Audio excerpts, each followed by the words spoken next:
Donald Trump is asking a federal court to step in. Trump's supporters argued the big media turnout for this case will only help the former president. Guilty on all 34 felony counts. Trump appeared in court Friday, holding him liable for sexual abuse and defamation against E.G. For the first time in American history, a former U.S. president has been convicted of a crime. Welcome to Unshut Cases. On today's episode, we have with us an incredible returning guest, Bradley Keffer of Keffer Hirschauer, criminal law firm that's multifaceted based out of Indianapolis, Indiana. Bradley, welcome back to Unshut Cases. It's great to have you here with us today. Thanks for having me.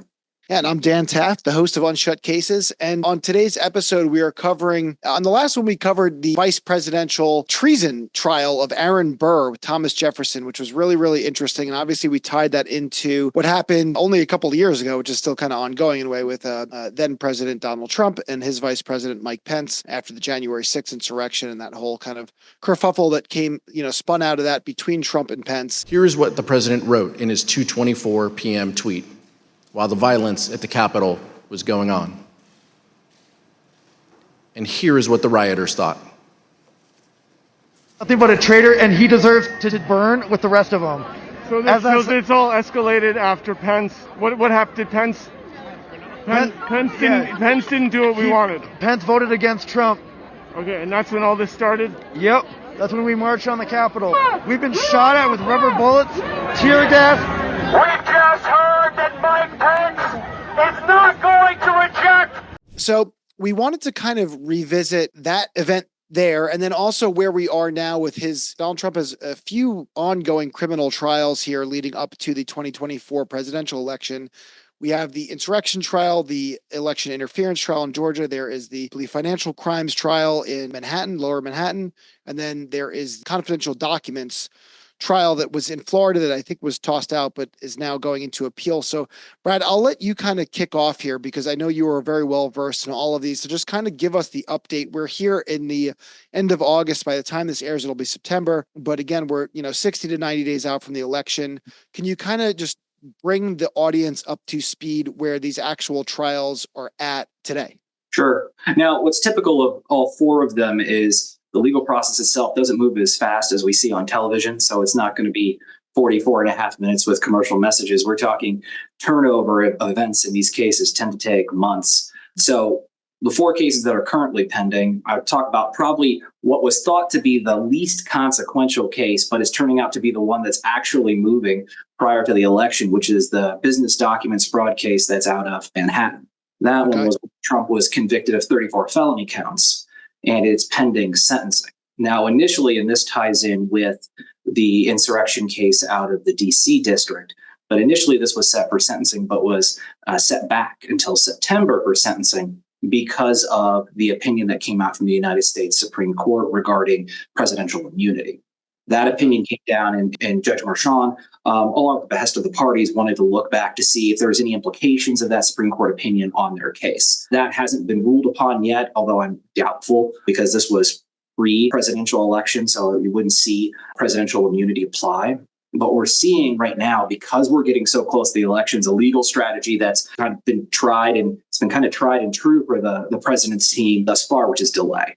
And so we recently found that in the Manhattan case, the ex-president's legal team has asked for a sentencing hearing to be continued yet again on those felony counts. And so that's currently pending, with ruling actually will be coming in the month of September from the judge regarding if the court is going to proceed forward with sentencing or if the judge is going to wait until after the election, which is what Trump's lawyers have asked. They've asked that he delay that until after the presidential election.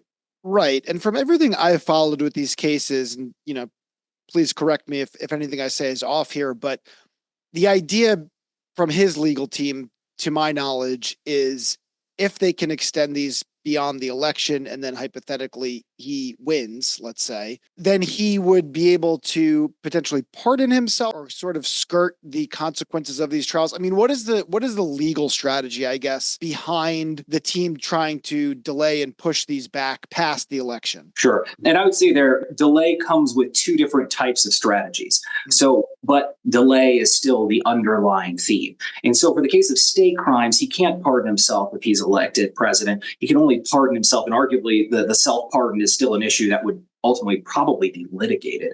But he can't pardon himself for those state level offenses. So for the New York state case out of Manhattan, there's no way he could pardon himself. But there is a prevailing norm that when presidents are elected and they're engaging in their presidential duties, that matters of litigation as well as legal proceedings are stayed while that president is in office. So delay for the state level cases begets more delay, because if he's elected to the presidency, then he gets to take the delay that's already there and then ask the court to delay yet another 4 more years, sort of continuing on the delay, hopefully losing interest, and allowing his legal team possibly ways in which they can work against that case while he's in office. Now, federally, you have 2 components where delay might benefit him. One, obviously, is the aforementioned presidential pardon. Could he possibly pardon himself, and under what circumstances? The second is, because the Department of Justice appointed a special prosecutor in the form of Jack Smith, there is an argument that he very well might be able to appoint an attorney general who could undo that, thus ending and quite frankly, killing the prosecutions right where they stand, eliminating any threat to future liability for him. So both the DOJ policy and not prosecuting a sitting president, but quite frankly, the more aggressive approach, which would be in keeping with what we've seen out of Donald Trump thus far, would be to try to find someone who would ultimately elect to decline prosecution on behalf of the United States government. Yeah. And, to kind of address the elephant in the room, obviously over the last month with Joe Biden stepping down and Kamala Harris coming in and, taking the candidacy over, the momentum, there's been a momentum swing. I mean, I don't think anyone would deny that. All the polling is showing that. So let's hypothetically say he does not win this election. So then he is going to, there's no way, if he loses in November, he is going to have to face some of these trials head on, right? I mean, there's no way they're going to delay them another 4 years if he is not in office. So what does that look like? And I know each one of them is different, but in terms of like punitive, the kind of penalties he could be facing here, are they going to simply be fines? Are they going to be, that type of thing? Or is he realistically, I just can't imagine a situation where he actually goes to jail or prison. But I mean, what are your thoughts on that? Because we are sort of in unprecedented waters here, where at least for our lifetimes, we've never really seen anything like this here. So can you kind of just shed some light on what that might look like in the other side of it if he does not win? What that looks like. And each one of these cases are positioned differently than the other. And so while they are all criminal cases, that means inherently jail time is on the table. Some have a greater likelihood for jail time. I think of like the business records fraud case out of Manhattan. It's a white collar crime for an individual who has no pre-existing criminal history, who is, as Donald Trump is well known, is elderly. So you're looking at a lot of mitigating factors associated with that. And a lot of people are torn between whether jail time, token jail time, or any jail time at all is really practically on the table for that type of offense. Now, he would face sentencing in that case if he was not elected. Whether that happens before the election or after the election, sentencing would occur as the result of that conviction. Now, we turn ourselves to, let's say, Georgia, where the district attorney out of Fulton County, Atlanta, is pursuing that election fraud under their RICO statute. That is still bogged down in their court of appeals. We go back, that was when there was pre-trial litigation over the relationship between the then elected prosecutor and a special prosecutor that was appointed for the purpose of the investigation.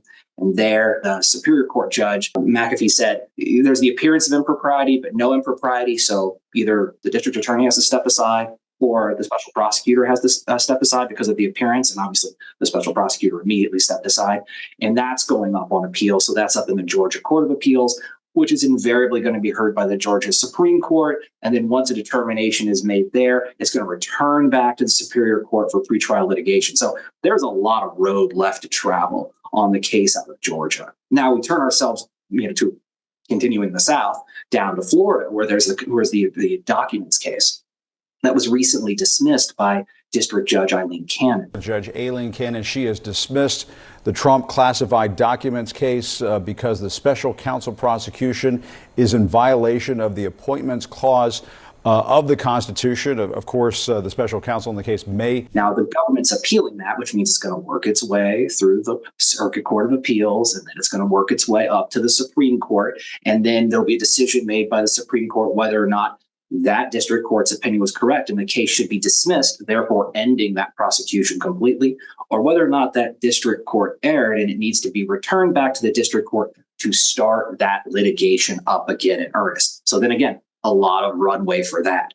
Now, the insurrection case that sits out of the DC district court, that one is interesting because that pretrial has worked its way up to the United States Supreme Court already in a groundbreaking, and I would say, quite frankly, colossal opinion out of the United States Supreme Court on presidential immunity was rendered, and it is just now, after there's a period of wait before the case returns back to the district court, is now back in the district court judge's hands. And even the government has said, we need a little bit more time to evaluate the implications of this Supreme Court opinion on our case strategy and what this means pre-trial in terms of how we move forward.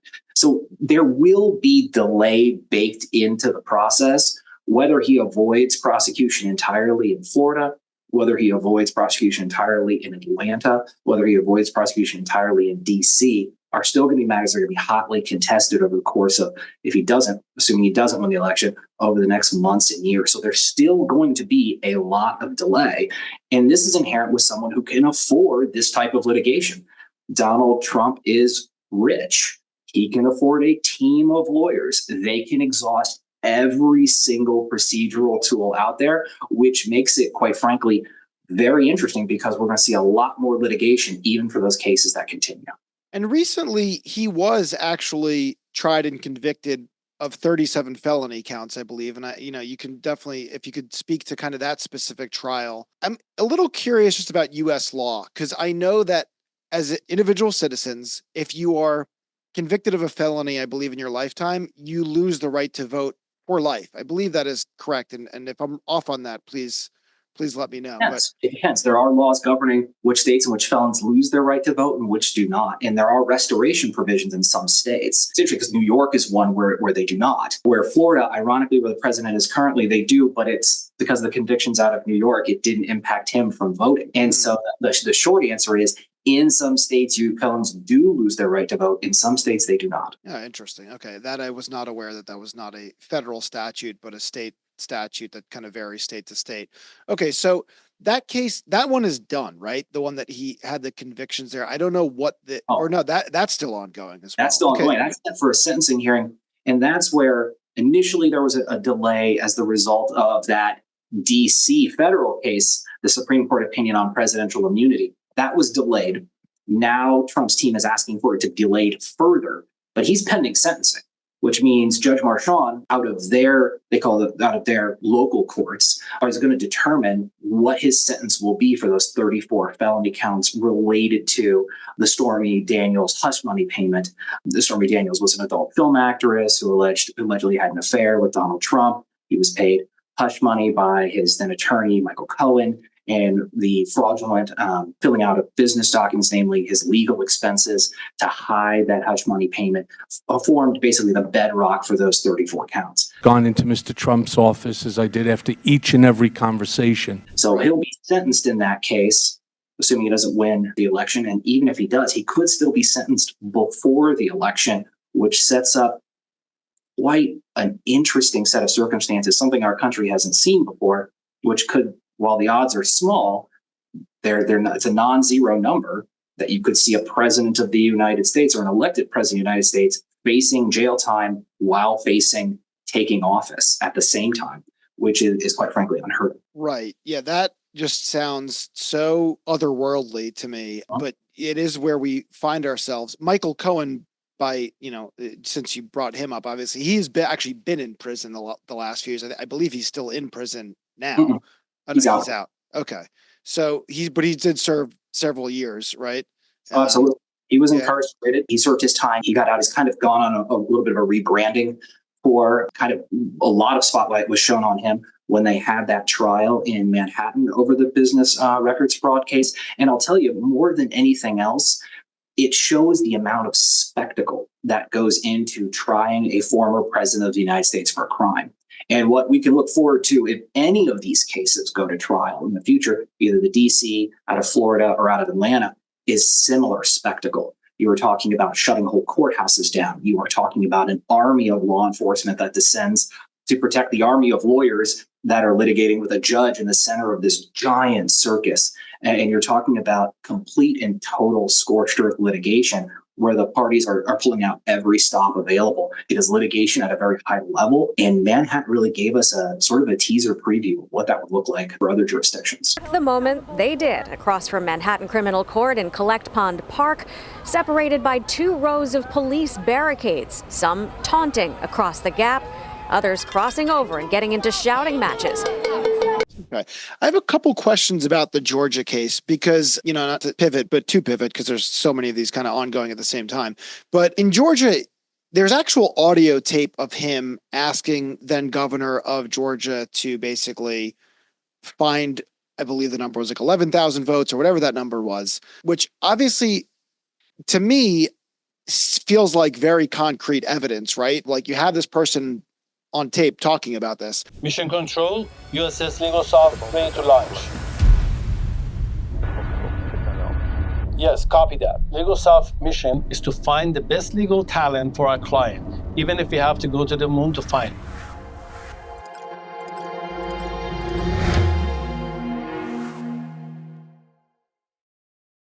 I'm assuming the reason or the pushback from his legal team is going to be interpretation of what he was actually saying there. And he's going to say, no, I wasn't actually trying to put my thumb on the scale or alter election results or come up with fake voters or anything like that. I can't imagine any other defense they're attempting to kind of voice there. But that case, and again, if I'm off on this, please correct me, but I also believe became a RICO case, right? Because one of these cases has been turned into a RICO case where they've pulled in a bunch of other co-conspirators or people that are at lower levels that they've then kind of either subpoenaed or brought into court. So can you kind of speak to some of that and just the logistics of that specific case, which again, that's not a federal case, right? That is a state case. So that's a level case, yeah. So Georgia has a fairly expansive RICO statute, which is actually how that case was brought. It was brought under their RICO provisions, and that's RICO stands for Racketeer Influence Corrupt Organizations. It is basically a way to prove a large conspiracy to engage in a criminal enterprise. Now, interestingly, the audio is only a portion of that case. It's certainly a sensational portion. And some people listen to that and go, oh, this sounds like somebody talking obliquely. And then somebody might say, that's kind of how mob bosses talk. They really talk without talking. Hey, can somebody please take care of that guy? Mm-hmm. And then somebody, the guy ends up dead and the mob boss goes, I never wanted him dead. So there's obviously going to be arguments characterizing this phone call with I believe it was then Georgia Secretary of State Brad Rath. So look, all I want to do is this. I just want to find 11,780 votes.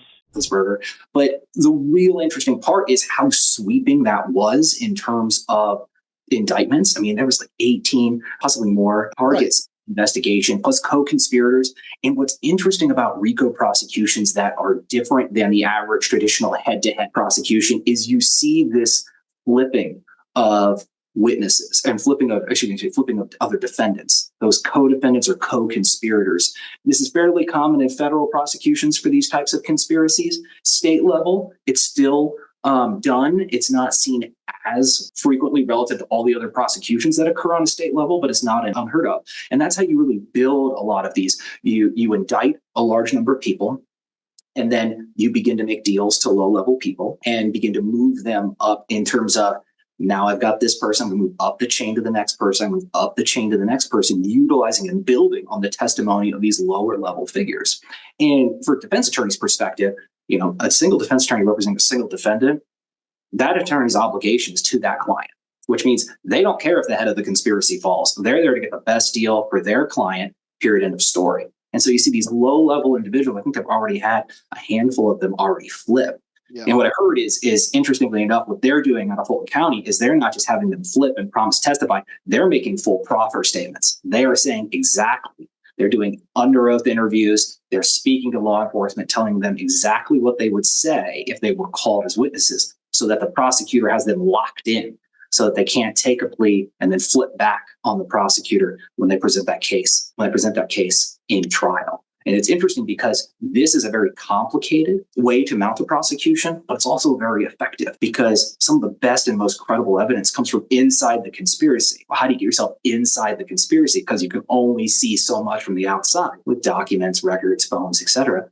You get somebody inside to say exactly what had occurred. And you're seeing this type of prosecution be used in fake electors schemes. I think there's pending fake electors prosecutions in Arizona and Michigan. I could be wrong about those where Trump wasn't indicted as part of that. And so what you were seeing is a far-reaching prosecution that, because it's a RICO statute in Georgia, allows them to reach beyond that phone call. It allows them to reach out of the country to activities in other areas and pull that into the courtroom in Atlanta to use as part of the prosecution. It really is a fascinating way to approach it. Yeah. And then, hopping over to the lower district of Manhattan, that case, what's going on there? So how far back, when they're putting him on, on trial for this stuff, those financial crimes that they're accusing the Trump organization of, I'm sure some of them are recent, but are any of those extending back decades? Because he's been running this company, right, this organization for a very long time in New York. I know obviously he's tied into construction and development and all these things. Can you kind of speak to just some of the nuances or intricacies of that prosecution and what that's looking like at the moment? Sure. To be clear, that prosecution was against Donald Trump in particular, not his organization as an entity.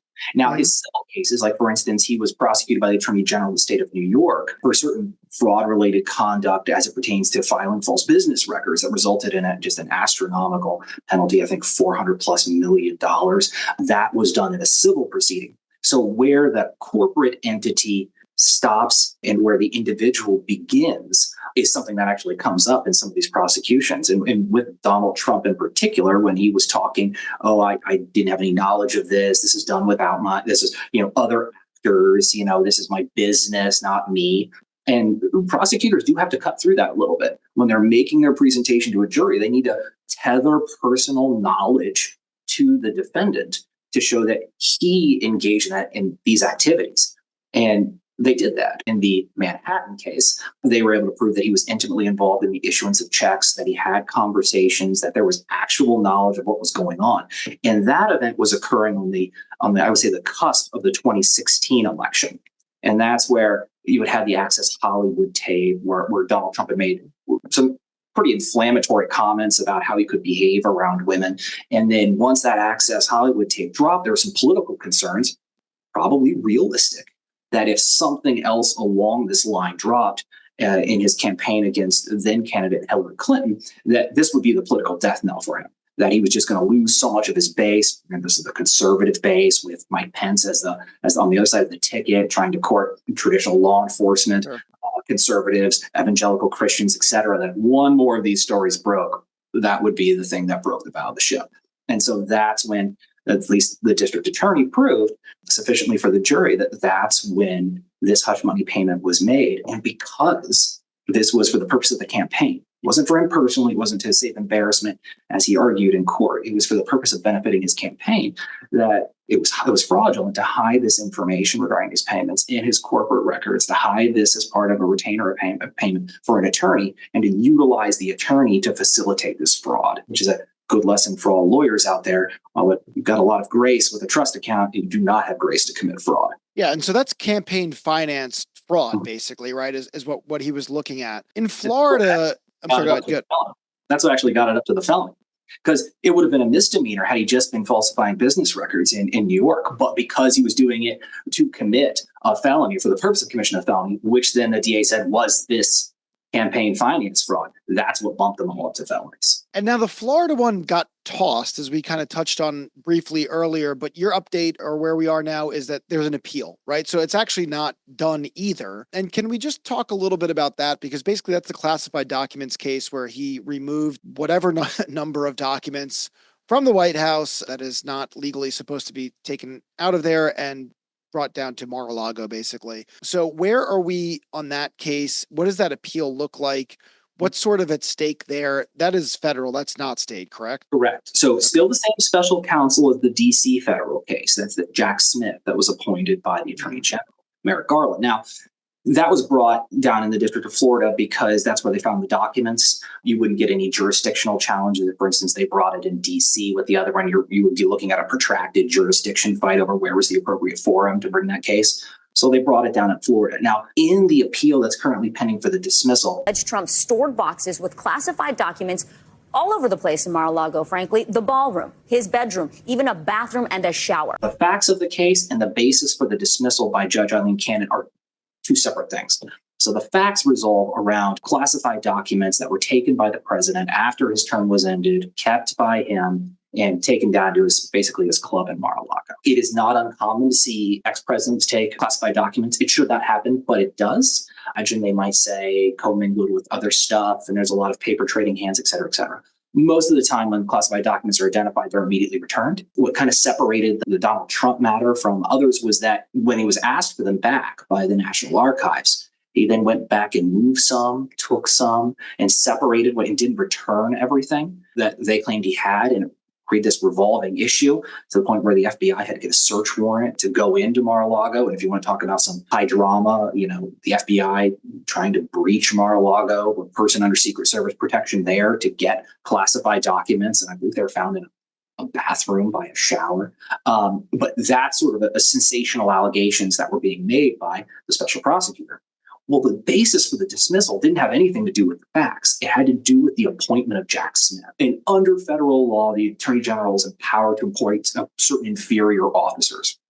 And there was a question of whether or not the Attorney General had the legal authority to say, yes, I'm going to appoint Jack Smith as the special counsel in this case. And most legal commentators are going to say, yeah, that doesn't work. There's some other cases that would fly in the face of what Judge Cannon had said, and also some prevailing norms. And so many legal commentators, if you take a bulk of legal commentary, the bulk of it says her opinion was, her 93-page opinion was wrong. But then there's some other legal commentators going, yeah, but it's a different Supreme Court. And the Supreme Court hasn't always been wed to precedent that closely and are their own people, so they could make their own decisions. Regardless of, this was a technical knockout. This wasn't a factual knockout or finding that he didn't commit a crime. It was this crime can't be prosecuted by this person, which means that I say it ushers in a host of other considerations, which is, okay, this is going to be appealed. It's going to go to the district court. Whoever wins at the Court of Appeals is going to go up to the Supreme Court, and then it's going to come all the way back down if that finding is the judge had dismissed the case inappropriately. So I always say, when it comes to Mar-a-Lago, that's a legal fight that's going on, not a factual fight at the moment. Okay. And so just to kind of wrap everything together here in a big bow as much as we can, and I know you're not a fortune teller, you cannot see the future, but you do obviously have, as amazing criminal lawyer out of Indiana, you know this stuff in a way that a lot of us don't, lay people don't. Can you kind of just, where do you see this all going? I mean, obviously the election itself is going to play a huge part in how these play out, depending on who wins and who doesn't win. But what are sort of the paths forward here in terms of potential outcomes of all of these trials? Sure. So each one of these cases is almost like a gem. It's got its own facets to it in terms of how it's going to impact the future. And seeing how all these different combinations could work together is almost impossible. There are certain things that can be kind of seen or prognosticated about. Donald Trump is going to get sentenced at some point. He's been convicted at state level court in Manhattan for 34 felonies. He's going to be sentenced. Is he likely to see jail time? In my opinion, probably not. I don't think any judge wants to be in the position of putting a president in jail and sending him off to Rikers Island on a first-time criminal offense for white-collar crime, and then having to deal with who's going to take care of him while he's in prison. Is the Secret Service going to have somebody in a suit outside his jail cell? I mean, no judge wants to usher in these sort of difficult situations. Probation alone is going to be a logistical headache enough for the judge. The judge isn't going to, okay, Bureau of Prisons for the state of New York, let's talk about how you're going to protect him. It just screams nightmare. So pragmatically speaking, and while that's kind of the tail wagging the dog from a sentencing standpoint, it just doesn't seem practical that he's going to see jail time. Instead, he'll see conviction. He'll probably see some sort of supervised release, which would be typical in these sort of cases. Now, Florida, that's from a legal standpoint, that is hugely important because the appointment of Jack Smith as the special counsel has implications in both the DC case as well as the Florida case. And so we're going to be watching that with much interest to see how this Supreme Court, which again is feeling its oats, right? It makes its own determinations, decides how they want to handle this. Because I'll be candid, not very many people saw the opinion from this Supreme Court about presidential immunity coming. And they created a whole new doctrine concerning presidential immunity in the DC insurrection case. And turning to that, that's going to be fascinating to watch too, because right now what we're not privy to are the conversations occurring in Jack Smith's office with his other prosecutors as they determine, based on the Supreme Court's determination of presidential immunity and what's going to be presumed immunity. And there was an evidentiary component in that opinion as well. What's presumptive and what's not. He's got to sit there and relayer his case to determine and look back at all the little aspects of his conspiracy and all the little aspects of evidence that he was going to use to prove that Donald Trump had defrauded the United States and what can now be used and what can't. So they are, I won't say back to the drawing board, but they are having a serious dissection of their evidence and whether or not they can make this case. Now, Georgia, I think Georgia is going to be very interesting when it actually occurs, because the Supreme Court can say what it wants about, or excuse me, Donald Trump can pardon himself all he wants, and the Supreme Court can say all it wants about the appointment of Jack Smith. The state of Georgia can march along to a certain extent free from these considerations, just like the state of New York did. And so it'll be interesting to see that. The problem is it still has a long road to hoe. And one of the reasons I say that it's got so much time is because the election's coming. And as soon if Donald Trump gets elected, anything I've just said, you can flip the board over, because we're going to be starting from a whole new set of perspectives. So when people say, hey, can you prognosticate what's going to happen? Is Donald Trump going to be in prison till 2040? Is he going to be walking free? Are all these cases going to disintegrate? This is the same thing I tell people, clients who ask me when they approach me with a criminal case and say, what's going to happen to me? Like, well, you just asked a runner at the beginning of a 4-lap race who wins. You got to run the race. And it'll be very interesting to see, because while this has taken a long time to develop, we have a lot of very critical decisions coming in the months ahead. And while that may not sound like a quick period of time in lawyer speak, that's pretty fast. Yeah. Well, thank you so much, Brad, for breaking that all down with us here today. We appreciate you so much. And we definitely look forward to having you back on the show as soon as possible. Can you tell the audience where they can find online, anywhere they can reach you? Certainly. Anybody have legal needs in Indiana, they can reach us at IndyJustice, INDYJUSTICE.com. Thank you so much. This was great conversation, and we'll see you again. Take care. Thanks for joining us today on Unshut Cases. We will see you again soon. If you want to be the next guest on Unshut Cases, hit the link in our bio.